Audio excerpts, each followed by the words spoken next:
ब्रह्माठ्य गुणा किंचुणाचरम देहि दो सिद्धा तो यज्ञठदाड़चा उपादौ ये ही संयुक्ता। अनंत सिद्ध परमेष्टि भगवान की जय। देवादिदेव आदिनाथ भगवान की जय। परम पूज्य मुनि श्री विनश्चल सागर जी महाराज की जय।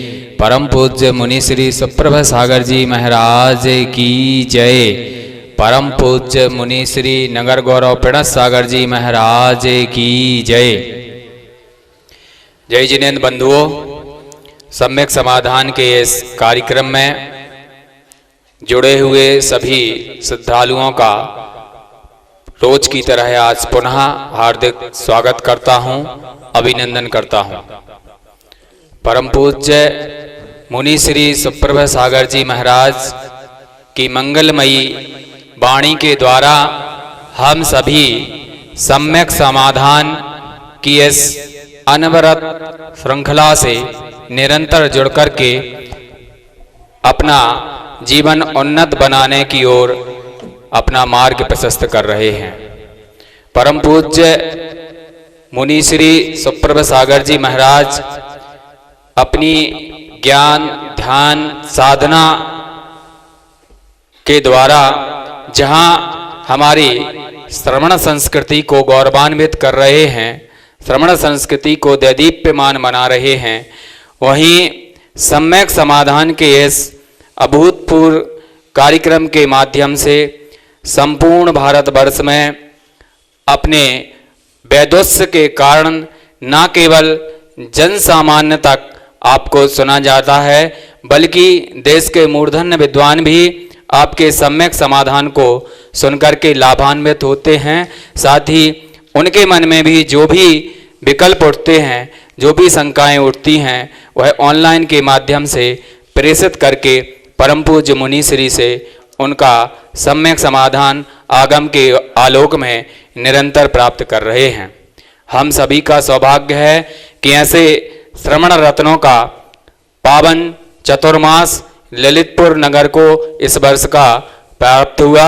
निश्चित रूप से जब हम कोविड के दौर से गुजर रहे थे या गुजर रहे हैं, ऐसे में परम पूज्य मुनि श्री सुप्रभ सागर जी महाराज ने ऑनलाइन के माध्यम से हम सभी को जो मार्गदर्शन दिया, दिशा बोध दिया, निश्चित रूप से हम उनके उपकृत हैं, आपके कृतज्ञ हैं। परम पूज्य मुनि श्री सुप्रभ सागर जी प्रणत सागर जी महाराज का जहाँ अटा मंदिर में चतुर्मास प्राप्त हुआ, वहीं जिस स्थान से हम आज सम्यक समाधान के इस कार्यक्रम को सुन रहे हैं, ऐसी नई बस्ती में परम पूज्य मुनि श्री विनश्चल सागर जी महाराज का पावन चतुर्मास हम सभी को मिला। निश्चित रूप से ये संत हमारी जैन धर्म की पहचान है। हम और आपकी यदि पहचान होती है तो ऐसे दिगंबर संतों से ही होती है। चलिए हम आज के सम्यक समाधान के कार्यक्रम से आपको जोड़ते हैं और चलते हैं हम परम पूज्य मुनि श्री प्रणत सागर जी महाराज के समक्ष के पूज्य गुरुदेव आज के सम्यक समाधान में आए हुए समीचीन विकल्पों के इस कार्यक्रम को विधिवत रूप से क्रमशः संचालित करने की कृपा करें। नमोस्तु गुरुदेव, नमोस्तु गुरुदेव, नमोस्तु गुरुदेव। ओम नमः सिद्धेभ्यः। पंच परमेष्टि भगवान की परम पूज्य आचार्य भगवंत गुरुवर विशुद्ध सागर जी मुनि महाराज की, परम पूज्य मुनि श्री विनश्चल सागर सुप्रभ सागर जी महाराज की, समीचीन विकल्पों का सम्यक समाधान एक ऐसा कार्यकारी उपाय जो हमारे मन में उठते प्रश्नों को, हमारे मन में उठते विकल्पों को एक निर्विकल्प बनाने का एक समीचीन सम्यक साधन है। क्योंकि कभी भी आपको समस्या का समाधान दूसरों से नहीं मिलता। किसी भी समस्या का समाधान अपने आप से ही मिलता है। दूसरे का समाधान तो मात्र आपको संतुष्टि प्रदान करता है, और संतुष्टि भी तभी मिलती है जब दूसरों का समाधान आपके हृदय स्तर पर खरा उतर जाए, कि आपके हृदय पर दूसरे का समाधान खरा तभी उतरता है जब दूसरा स्वयं उसके आचरण से सराबोर होता है।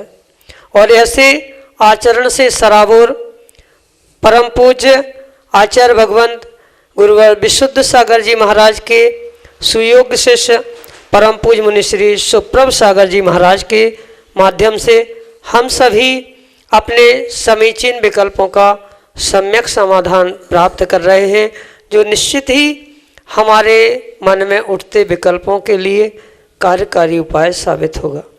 परम पूज्य आचार्य भगवंत गुरुवर विशुद्ध सागर जी महाराज के मंगल सुभाशीष से हम सभी प्रतिदिन देश के विभिन्न अंचलों से प्राप्त अनेकानेक समीचीन विकल्पों का सम्यक समाधान परम पूज्य मुनि श्री सुप्रभ सागर जी महाराज के मुखारविंद से आगमुक्त विधि से प्राप्त कर रहे हैं। प्रारंभ करते हैं आज का सम्यक समाधान। और आज का पहला विकल्प एक अनजाना गुरु भक्त आष्टा मध्य प्रदेश से, जिन्होंने अभी तक परम पूज्य मुनि श्री का प्रत्यक्ष दर्शन प्राप्त नहीं किया, ऐसे डॉक्टर मगन जैन, श्रीमती चंदा जैन परम पूज्य मुनि श्री के चरणों में बारंबार नमोस्तु निवेदित करते हुए तीव्र दर्शन की अभिलाषा एवं आशीर्वाद की आकांक्षा के साथ अपना समीचीन विकल्प रख रहे हैं कि महाराज जी, पुण्य का उदय जीव को दरिद्र बना देता है। कैसे? हमारे समीचीन विकल्प का सम्यक समाधान करने की अनुकंपा करें। नमोस्तु महाराज जी, नमोस्तु। ओम नमः सिद्धम। परम पूज्य आचार्य भगवत गुरुवर विशुद्ध सागर जी महाराज के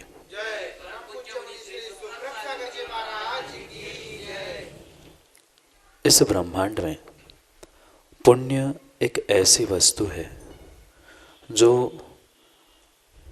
चाहे तो उस जीव को, उस व्यक्ति को भगवान बना दे, और वही पुण्य चाहे तो 7वें नरक भिजवा दे।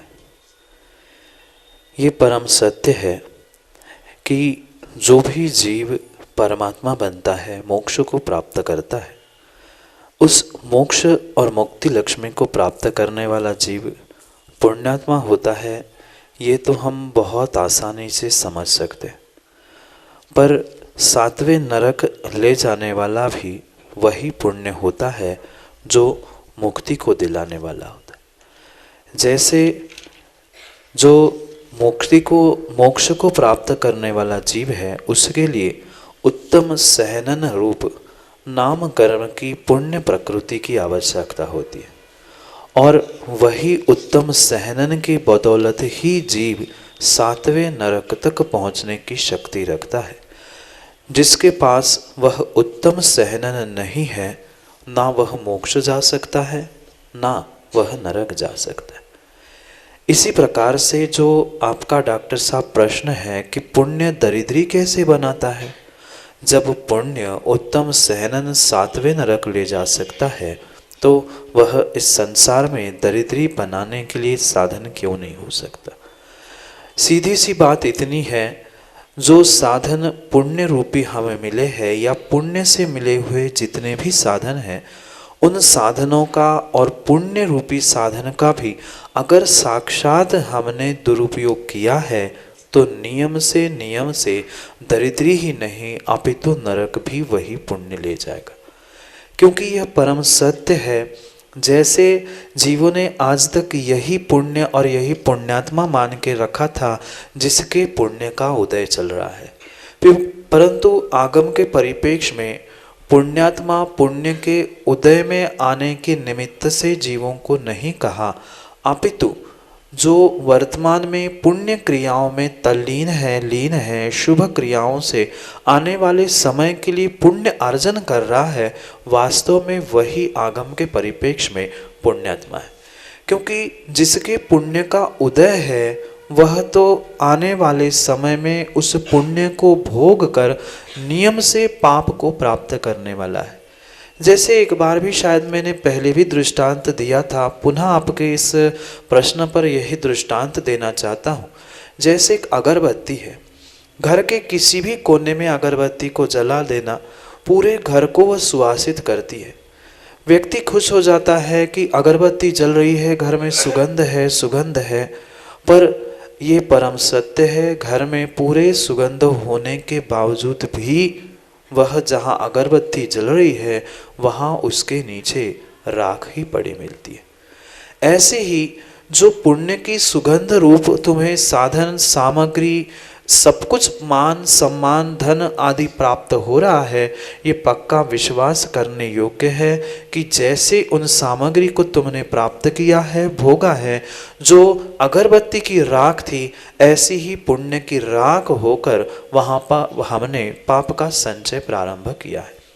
इसलिए यह परम सत्य है कि पुण्य से ही व्यक्ति पुण्यानुबंधी पुण्य को प्राप्त करके बहुत अमीर भी हो सकता है, और चाहे तो उस पुण्य को पाप के क्रियाओं में लगाकर वही जीव पुण्यानुबंधी पाप को प्राप्त करते हुए नरक निगोद की यात्रा भी कर लेता है।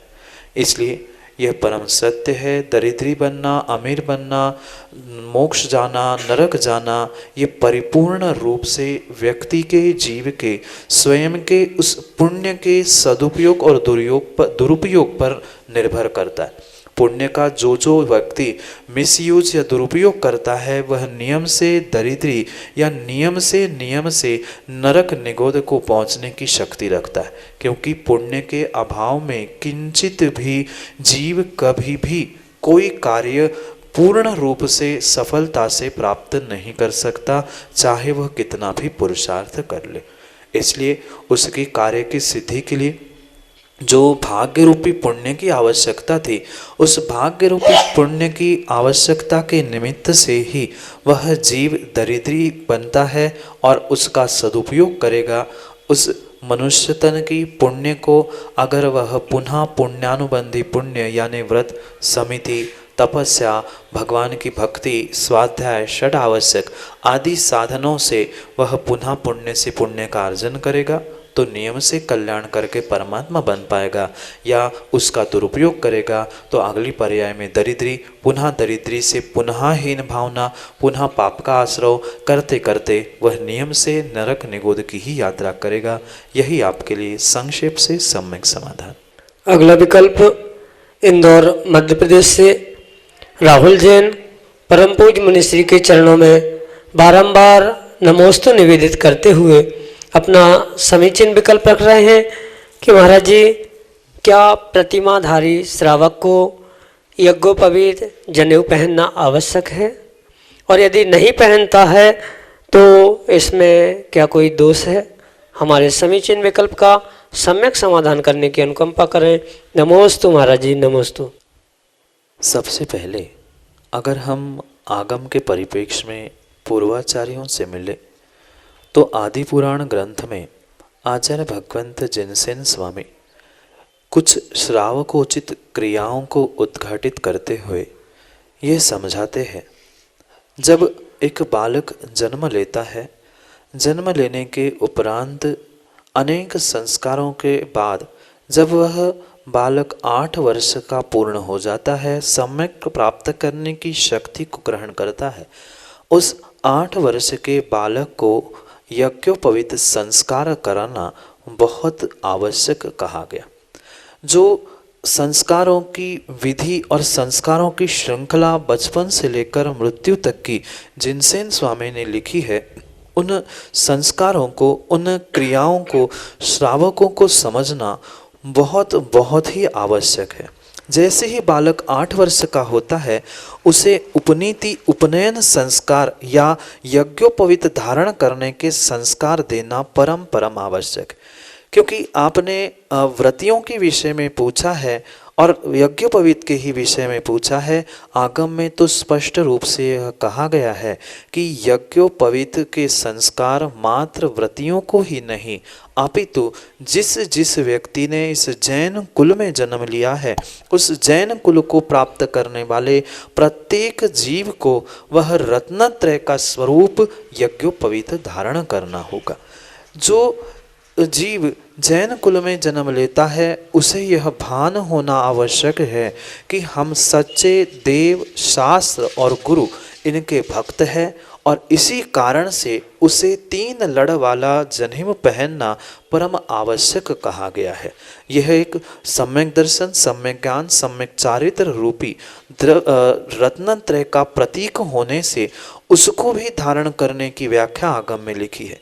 मात्र व्रतियों को ही नहीं, मैं पुनः कह रहा हूँ, व्रतियों को तो पहनना ही चाहिए, पर एक सामान्य श्रावक जिसने अपने आयु के 8 वर्ष उस बालक ने पूर्ण किए हैं उसको यज्ञोपवीत से सुशोभित करने की आगम में स्पष्ट रूप से व्याख्या है। जब इतना ही नहीं अपितु जो 8 वर्ष पे नहीं ग्रहण कर पा रहा है उसके बाद जब उसे स्वयं का विवेक या और ज्ञान प्राप्त होगा तब उसे उस यज्ञोपवीत को धारण करना एक जैन कुल की परंपरा इसके बदौलत ग्रहण करना आवश्यक है। वर्तमान में कौन क्या कर रहा है, कौन क्या नहीं कर रहा है, हम उसमें ना उलझते हुए आगम के परिप्रेक्ष्य में हमें समझना होगा। व्रतियों को तो वह आवश्यक अनिवार्य ही है उस जनेऊ को भविष्य में रत्नत्रय की प्राप्ति हो, इसलिए ये द्रव्य श्रुत रूपी रत्नत्रय का प्रतीक धारण करने की व्रतियों को भी और सामान्य जीवों को भी परम आवश्यकता है। अगर त्यागी व्रति बनने के उपरांत भी जीव इस रत्नत्रय रूपी द्रव्यश्रुत को ग्रहण नहीं कर रहा है तो पहली बात आगम के परिप्रेक्ष्य में आगम का अवर्णवाद हुआ। भले हम मुख से नहीं बोल पा रहे हैं पर भीतर तो उसके विपरीत ही कार्य चल रहा है, इसलिए वह आगम का अवर्णवाद है और अवर्णवाद से दर्शन मोहनी का आश्रयबंध होता है, यह भी परम सत्य है। इसके साथ साथ और भी बहुत सारे ऐसे ही दोषों से जीवों को प्राप्त होना पड़ता है या दोषों को जीव प्राप्त करता है। जैसे दर्शन मोहनी की बात कही, ऐसे ही आचार्यों का आज्ञा का उल्लंघन और स्वयं के लिए बोध। जब भी वह बार बार लघु शंका दीर्घ शंका जाते समय कान पर उस जनेऊ को लगाने के लिए कहा है, ये एक शारीरिक रूप से भी अपने भीतर के प्रत्येक क्रियाओं को संतुलित करने के लिए, क्योंकि लघु शंका जाते समय एक कान पे, दीर्घ शंका जाते समय दूसरे कान पर, ये शरीर से भी कुछ अपना संबंध रखता है। इन सभी कारणों को समझने के साथ साथ हमें यह निर्णय करना होगा कि त्यागी व्रतियों को तो कंपलसरी उन जनेऊ को पहनना आवश्यक है ही, और जो सामान्य श्रावक भी है उनको भी जिनसेन स्वामी की अपेक्षा से, आदि पुराण की अपेक्षा से 8 वर्ष के उपरांत उस जनेऊ संस्कारों को प्राप्त करते हुए, उपनयन संस्कारों से अपने आप को विभूषित करते हुए, जनेऊ संस्कार से प्राप्त करते हुए जनेऊ पहनना आवश्यक कहा है। अगर क्वचित किसी कारण से व्रतियों ने उसे धारण नहीं कर पाए हैं, अभी तक ज्ञान नहीं था, अब ज्ञान हुआ है तो हमें उसे धारण करना आवश्यक है, और जो भूल हुई है उसके लिए आचार्य भगवंत के चरणों में पहुंचकर हमें उस जनेऊ को प्राप्त करना ही होगा। इतना ही नहीं, अगर वर्तमान के भी दृष्टांतों को हम समझे तो शुल्लक अवस्था में वर्तमान के महान आचार्य विद्यासागर जी महाराज शुल्लक अवस्था में भी, उन ब्रह्मचारी अवस्था में भी उन्होंने जनेऊ को धारण किया था, और शुल्लक अवस्था में आचार्य विशुद्ध सागर जी ने भी उस 11 लड़के जनेऊ को प्राप्त किया था, धारण किया था। आप उन दोनों की आचार्य भगवंत की ब्रह्मचारी अवस्था की और आचार्य भगवंत विशुद्ध सागर जी की शुल्लक अवस्था की फोटो को वर्तमान के इतिहास में भी आप खोल कर देख सकते हो। उन्होंने धारण किया था तो हमें धारण करने में किंचित भी दोष नहीं है। आगम और वर्तमान के परिप्रेक्ष्य में आपका यह सम्यक समाधान। अगले विकल्प के लिए हमारे सामने है बाल ब्रह्मचारी प्रतिष्ठाचार्य पंडित राकेश भैया जी, जो कि आगरा उत्तर प्रदेश से हैं और अनन्य गुरु भक्त हैं। उनकी वाणी उनका जो कंठ है बहुत ही सुरीला है और उनकी वाणी वास्तव में एक श्रावक को क्या किसी भी व्यक्ति को मंत्रमुग्ध कर सकती है। उनका एक ऐसा विराट व्यक्तित्व है। ऐसे बाल ब्रह्मचारी राकेश भैया हमारे सामने हैं। मैं आगरा से ब्रह्मचारी राकेश जैन समस्त मुनि संघ के चरणों में नमोस्तु निवेदित करते हुए सर्वप्रथम गुरुवर के चरणों में मैं 4 लाइनें बोलूँगा। संयम का शुभ दीप जलाकर आगम, संयम का शुभ दीप जलाकर आत्म को उजियार लिया है। तुम शम और नहीं कोई दूजा, ये सब ने स्वीकार किया है। दुनिया का सब बाना तज कर भेष दिगंबर धार लिया है। यूं लगता है फिर से धरा पर वीरा ने अवतार लिया है। यूं लगता है फिर से धरा पर वीरा ने अवतार लिया है। नमोस्तु महाराज जी। मेरी एक सम्यक जिज्ञासा है कि आज वर्तमान परिप्रेक्ष्य में हम संसार की अनेक विषम परिस्थितियों को देख रहे हैं। जैसे हो सकता है किसी के घर में पुत्र की उत्पत्ति पर बहुत खुशियां मनाई जा रही हों। हो सकता है उसी समय किसी अन्य घर पर पुत्र के वियोग में दुख के पहाड़ टूट गए हों। जहाँ सूर्य उगता है सुबह सुबह गीत वादित्र बजा करके खुशियाँ मनाई जा रही हों, उसी घर में सांझ होते होते दुख के बादल फट गए हों। अभी 15 तारीख को सराकोद्धारक आचार्य भगवान ज्ञान सागर जी महाराज ने शाम 4:30 बजे से 5:15 बजे तक प्रवचन किया। लघुशंका आदि के गए, उसके बाद अपने कमरे में आकर के प्रतिक्रमण करने लगे। उसी समय उनका देवलोक गमन हो गया। ऐसी विषम परिस्थिति को देख करके गुरुवर हम इस संसार से भयभीत क्यों नहीं हो पाते? क्योंकि हम अनेकों संकल्प विकल्पों को लेकर के जी रहे हैं और ऐसी विषम परिस्थिति में देख करके आखिर हम विरक्त क्यों नहीं हो पाते? हे गुरुवर, ऐसा कारण क्या है? नमस्ते। बहुत अच्छा प्रश्न पूछा। ये मात्र आपके ही भीतर का विकल्प नहीं है, अपितु अधिकांश वर्तमान के जीवों में यही बहुत बड़ी समस्या है कि वे जानते सब कुछ है, पर जानने के बाद भी मानने की इच्छा क्यों नहीं होती। आज की नहीं अपितु यह चौथे काल आदि की भी यही समस्या थी और इसी कारण को मद्देनज़र रखते हुए आचार्य पूज्यपाद स्वामी बहुत सुंदर कारिका के द्वारा अपने इष्ट को उपदेश देते हुए इष्टोपदेश ग्रंथ में कहते हैं, मोहेन संवृतम ज्ञानम स्वभावम लभते नहीं मत्ता पमाद पदार्था नाम यथा मदन को द्रवे। जैसे कोई शराबी या मद से उन्मत्त व्यक्ति है, वह सामने वस्तु को देखता है, सब कुछ क्रियाएं देखता है, पर उसके पास सारा विवेक नहीं होता कि मुझे सत्य क्या है, असत्य क्या है, अच्छा क्या है, बुरा क्या है। जैसे उस उन्मत्त व्यक्ति के पास निर्णय नहीं हुआ करता, ऐसे ही जो मोह से ग्रसित है वह व्यक्ति कभी भी निर्णय नहीं कर पाता।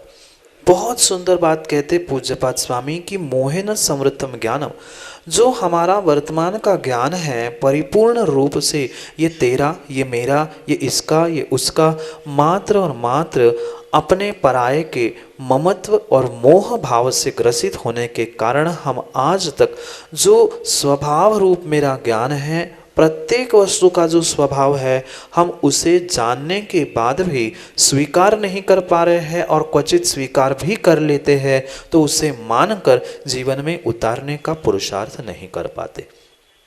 इस क्रिया में किसी अन्य की गलती नहीं है, अपितु परिपूर्ण रूप से मेरे स्वयं की ही गलती है। एकांत से किसी मोहनीय कर्म को मात दोष दे के मत बैठ जाना। वह मोहनीय कर्म को आश्रव बंध को दिलाने वाला अगर कोई है तो हमारे स्वयं के परिणाम, हमारे स्वयं के भाव है। ऐसा भी कई बार देखा जाता है, जैसे कि आपने अभी आचार्य ज्ञान सागर जी की दिल दहलाने वाली घटना को उद्धृत किया। वास्तव में जितने जीवों ने सुना, कुछ घंटों तक वे अपने आप को संभाल नहीं पाए, पर क्या हुआ, जैसे ही रात बीती बात गई। ऐसा ही हमारे साथ अक्सर होता रहा, रात गई बात गई। रात में हमने चैन की नींद ले ली, सुबह रोटी खा ली, पूरा जो हमारे दिमाग में तनाव था, उसके विषय में चिंतन था, पूरा का पूरा जैसे पेट साफ हो गया, हमारा दिमाग भी लगे हाथ साफ हो जाता। ये इस कारण से ऐसा नहीं है कि हमें वैराग्य नहीं हुआ, या ऐसा नहीं है कि हम वस्तु स्वरूप को नहीं जानते, पर वह वैराग्य भी बिल्कुल मात्र शमशान वैराग्य की तरह है। शमशान में पहुंचने पर या ऐसी विषम दुर्घटनाओं को सुनते ही हमारा अवश्य दिल दहलता है, लगता भी है कि अब बस बहुत हो गया संसार। पर जैसे ही कुछ करने का निर्णय करने का समय आता है, तब हमारा मन ऊपर नीचे होता है। सबसे बड़ी कठिन समस्या हमारे साथ यही है कि संसार के सबको मनाने की शक्ति माँ हमारे भीतर है, पर अपने मन को मनाने की शक्ति मेरे पास नहीं। और इसी कारण से हम सभी घटनाओं को और सत्यता को जानने के बाद भी उस सत्यता को जीवन में उतारने का पुरुषार्थ नहीं कर पा रहे हैं, क्योंकि हमारे आँखों पर बहुत मोटी पट्टी लगी है। जैसे अन्य दर्शनों में कहा जाता है, अंधे पति के साथ रहते रहते उस गांधारी ने भी अपने आंखों पर स्वयं से मोटी पट्टी बांध के रखी थी। बिल्कुल हमारी भी परिणति ऐसी है। हमारे पास आंखें हैं, ज्ञान है, विवेक है, मनुष्य पर्याय सब कुछ साधन होने के बाद भी मोह की इतनी मोटी पट्टी हमने अपनी आंखों पर स्वयं की हाथ से बांध के रखी है कि हमें सामने की वस्तु स्पष्ट नजर नहीं आ पा रही है। इसलिए हमें अपनी आँखों के ऊपर की वह पट्टी को, जो मोह की पट्टी बंधी है मोटी, उसे निकालने का निर्णय स्वयं के भीतर से ही करना होगा। अन्य कोई भी उसे निकाल नहीं सकता। अगर कोई ऐसा कहे कि क्या हुआ है, कोई भूत, कल कह रहे थे आप कि भूत लगा है, क्या सही में आपको मोह रूपी भूत लगा है? मोह रूपी पिशाचनी ने, मोह रूपी भूत ने ऐसा जकड़ के आपको रखा है कि हम सभी जानते हुए भी सत्य को मान नहीं पा रहे हैं, क्योंकि अपनी अपनी तानने की आदत अनादि से हमारे भीतर पड़ी है। जानने के साथ मानना होगा, और जो तानने की आदत है उसे छोड़ना होगा। तभी हम अपने जीवन में सत्य को पहचान कर सत्य को उतारने का पुरुषार्थ कर सकते हैं। जब आंखों पर लगी हुई असत्य की, मोह की, ममता की और कषायों की पट्टी खुल जाएगी, तो हम भी सत्य स्वरूप को जानकर सत्य स्वरूप को प्राप्त करने का पुरुषार्थ कर सकते हैं। यही पुरुषार्थ आप भी करें। शीघ्र ही आप अपने अनुव्रतों से महाव्रतों तक पहुँचे। यही भावना के साथ, आशीष के साथ सम्यक समाधान। अगले विकल्प के लिए हमारे सामने है ललितपुर उत्तर प्रदेश से राखी जैन, जो कि अपना समीचीन विकल्प परम पूज्य मुनिश्री के समक्ष रख रहे हैं। नमोस्तु महाराज श्री।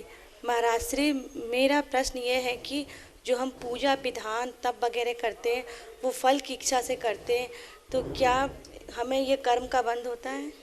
पहली बात, सम्यक दृष्टि को शंका नहीं होती। सम्यक दृष्टि को जिज्ञासा विकल्प हो सकता। फिर जो आपने व्रत, उपवास, तपस्या या पूजा विधान आदि जो कुछ भी विषय को लेकर प्रश्न पूछा है, ये स्पष्ट बात है। आगम के परिप्रेक्ष्य में आचार्य भगवंत इसी बात को निदान के स्वरूप ग्रहण करते। आने वाले समय में भोगों की आकांक्षा करते हुए हम जो भी कार्य कर रहे हैं, वह हमारा इच्छा से किया हुआ कार्य निदान रूपी शल्य को देने वाला होता है। क्योंकि 3 प्रकार के जो शल्य, माया, मिथ्या और निदान है, आगामी समय में भोगों की प्राप्ति के लिए जो मेरा सतत चिंतन चल रहा है, उसको ही निदान कहा। किसी भी प्रकार से कुछ कार्य की सिद्धि के लिए या कार्य सिद्ध होने के बाद में ऐसा कर दो, विधान कर दूंगा आदि जो कुछ भी मन में इच्छा आकांक्षा रखते हुए मैंने कार्य किया है, उसके पुण्य के बंध की जगह कथनचित हमें निदान रूपी पाप का बंध भी होगा। उसमें किंचित भी दो राह नहीं है। कथनचित हमने शुभ क्रिया की थी, हमारा वचन, हमारा काय और हमारा मन भी कथनचित शुभ प्रवृत्ति, शुभ योग में लीन था। इसलिए थोड़ा सा पुण्य का भी आश्रयबंध होगा, पर साथ साथ हमने आगामी भोगों के लिए या कुछ इच्छा से उसको प्राप्त किया था या इच्छा से उन कार्यों को संपादित किया था, इसलिए कथनचित उसमें हमारे लिए दोष भी अवश्य लगेगा। इसलिए निर्दोषता को प्राप्त करने के लिए जैसे सम्यक दर्शन के भी विषय में चलमल अगाढ़ दोषों से रहित होकर सम्यक को प्राप्त करने की व्याख्या है, ऐसे ही उन व्रत, तपस्या, पूजा, विधान आदि प्रत्येक क्रियाओं में हम बिना कुछ मांगे, बिना कुछ इच्छा किए अगर उनको करते रहेंगे तो हमें विश्वास मानना अचिंत्य फल मिलता है। पर जो जीव कुछ मांग के या कुछ इच्छा करते हुए उस विधान को, पूजा को या किसी कार्य को करता है, उसे जो बहुत सारा पुण्य का द्रव्य प्राप्त होने वाला था, आपने जितना मांगा उतना ही मिलकर समेट कर रह जाता है। क्योंकि भगवान की भक्ति से, व्रत तपस्या से संसार का ऐसा कोई भी कार्य नहीं है जो हमें शीघ्र ही प्राप्त नहीं होता। पर हमने जितना मांगा है, क्योंकि आप कोई व्यक्ति राजा के पास पहुंचा और उसने सोचा कि मैं उनसे 10,000 मांग लूँगा, पर राजा ने पहले ही सोच के रखा था आज कोई भिखारी आएगा तो मैं 1 लाख दूंगा। भिखारी पहुंचा, उसने कहा हमें राजन 10,000 चाहिए, उसने खुशी खुशी दे दिए। ऐसे ही परमात्मा के साथ हमारे मांगने से होगा। जो परमात्मा की भक्ति से, तपस्या से हमें अचिंत्य फल मिलने वाला था, परंपरा से जो मोक्ष दिलाने वाला था, वह हम थोड़ा सा इंद्रिय सुख, थोड़े सी भोगाकांक्षा के निमित्त से बहुत मिलने वाला थोड़े में मांग कर निपट के सिमट के रह जाते हैं। इसलिए बिना मांगे ही निस्वार्थ, निकांक्षित होते हुए, हमें श्रद्धा और निकांक्षित होते हुए व्रत, तपस्या, पूजा, विधान आदि करने चाहिए। यही आपके लिए सम्यक समाधान। अभी हम और आप सुन रहे थे सम्यक समाधान परम पूज्य मुनि श्री सुप्रभ सागर जी महाराज के सम्यक समाधान को सुनकर के ऐसे लगता है जैसे वर्तमान शासन नायक भगवान महावीर स्वामी ने कभी अपने समोसरण में शंकाओं का समाधान किया होगा, वैसे ही आज हम सबको उपकृत कर रहे हैं। परम पूज्य मुनि श्री हैं तो मराठी भाषी, मातृभाषा उनकी मराठी है, लेकिन जब हिंदी भाषियों के बीच में बोलते हैं तो लगता ही नहीं है कि वो कभी उनकी मातृभाषा मराठी है, और जब मराठी भाषियों के पास पहुंचते हैं तो उन्हें लगता ही नहीं है कि वह हिंदी अच्छे तरीके से जानते होंगे। और हम तो बुंदेलखंड वासी हैं, तो वो बुंदेलखंडी में भी बड़े अच्छे से हमको उपदेश देते हैं। तो जैसा कहा जाता है कि समोसरण में जितने भी प्राणी बैठते हैं और जो भगवान की दिव्य ध्वनि कीर्ति है तो उनको अपनी अपनी भाषा में समझ में आ जाता है। ऐसे ही पूज्य मुनि श्री मातृभाषा मराठी होने के बाद भी जो जिस भाषा का व्यक्ति बैठा होता है उसको उस भाषा में समझा देते हैं। निश्चित रूप से ये आपके अगाध वैदस्य और परम पूज्य आचार्य श्री विशुद्ध सागर जी महाराज ने जो आपको तपाकर यहाँ भेजा है श्रवण संस्कृति का डंका बजाने के लिए, निश्चित रूप से हम सभी बहुत सौभाग्यशाली हैं। सम्यक समाधान के इस कार्यक्रम में जुड़े हुए सभी श्रद्धालुओं की ओर से परम पूज्य त्रय मुनिराजों के चरणों में कोटसा नमोस्तु करते हैं, पूज्य छुल्लक जी के चरणों में क्षामी निवेदित करते हैं और आपसे आग्रह है कि यदि आपके मन में भी कोई समीचीन विकल्प है तो हमारे सम्यक समाधान के इस कार्यक्रम में अवश्य प्रेषित करें। यद्यपि हमारे सुप्रभोवाच चैनल पर यह व्हाट्सएप नंबर हमारे निरंतर प्रसारित हो रहे हैं, फिर भी आपकी सुविधा की दृष्टि से मैं उन नंबरों से आपको अवगत कराना चाहूँगा। पहला नंबर है 8707548811। दूसरा नंबर है 7415306441। हमारी ईमेल आईडी है samyak.samadhan@gmail.com। आप इन नंबरों पर हमारे सम्यक समाधान में आप अपने प्रश्न ऑनलाइन प्रेषित कर सकते हैं। आपसे यह भी आग्रह है, सुप्रभ उवाच यूट्यूब चैनल एवं सुप्रभ उवाच फेसबुक पेज को भी लाइक अवश्य करें, ताकि परम पूज्य मुनिश्री की पावन सन्निधि में होने वाले नित्य प्रभावनामयी आयोजनों की जो श्रृंखला चल रही है उसकी अपडेट आपको निरंतर मिलती रहे। आप निरंतर परम पूज्य मुनिश्री सुप्रभ सागर जी महाराज के जिनवाणी चैनल पर शाम को 7:40 पर प्रसारित हो रहे प्रवचनों का भी लाभ ले सकते हैं। आज के सम्यक समाधान के इस कार्यक्रम को परम पूज्य मुनित्रय के चरणों में नमोस्तु पूर्वक यहीं संपन्न करने की अनुमति चाहेंगे। नमोस्तु गुरुदेव, नमोस्तु गुरुदेव, नमोस्तु गुरुदेव। जय जिनेंद्र सभी को।